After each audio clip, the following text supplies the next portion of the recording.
The timing. What the Bible tells us about when Christ will return.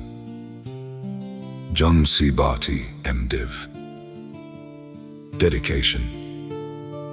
To every believer who has ever looked up at the night sky and whispered, "Come, Lord Jesus." This book is for you. A word before we begin. There is a question that has lived in the hearts of God's people for 2,000 years. It surfaces at the dinner table and in hospital waiting rooms. It gets whispered in prayer and shouted from pulpits.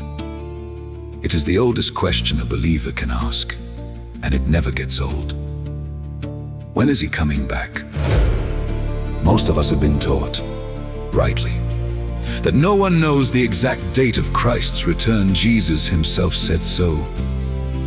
But here is where millions of well-meaning Christians have stopped reading. They have heard the first half of the sentence and missed the second half.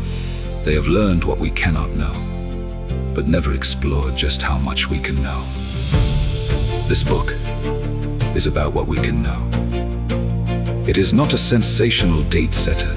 It does not claim to have cracked a secret code or found a hidden message in the Bible's margins.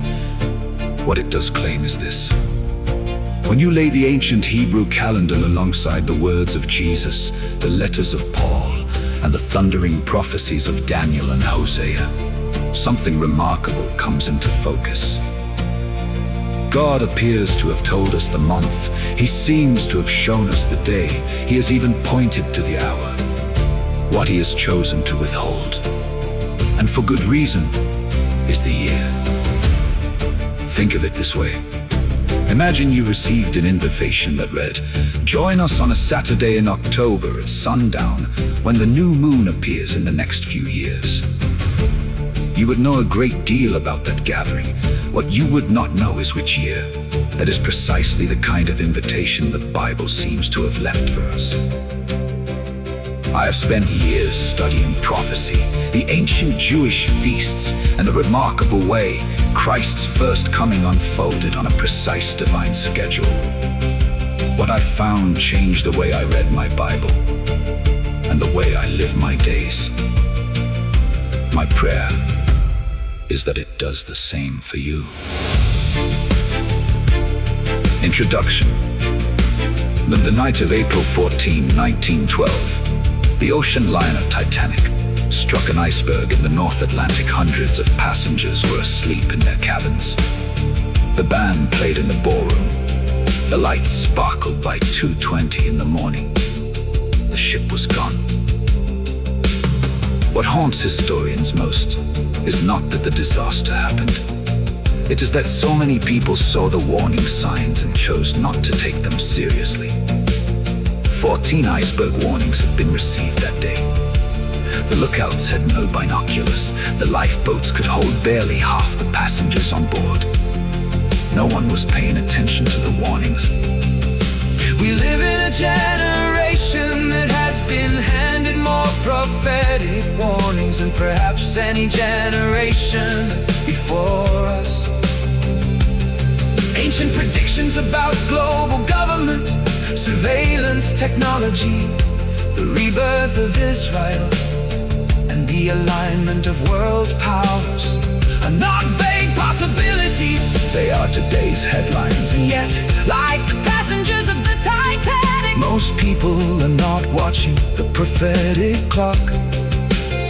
This book is an invitation to watch, not in fear, not in obsession, but with the calm, clear-eyed readiness of people who know something important is approaching and want to be prepared when it arrives.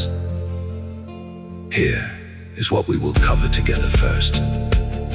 We will look at what Jesus actually meant when he said no one knows the day or hour. Because in the original context, those words carried a meaning that most modern readers have completely missed.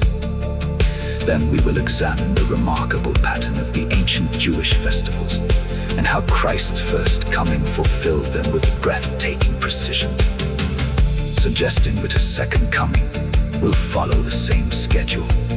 We will look at the prophetic calendar surrounding the nation of Israel, which points to a window of years that is frankly startling in its nearness. And finally, we will look at the world around us, because the technology, the politics, and the global structures forming right now match the biblical blueprint for the last days with an accuracy that should stop us cold. You do not have to be a scholar to understand what follows. You only need to be willing to read with open eyes. The prophetic clock is running. Let us learn to read it.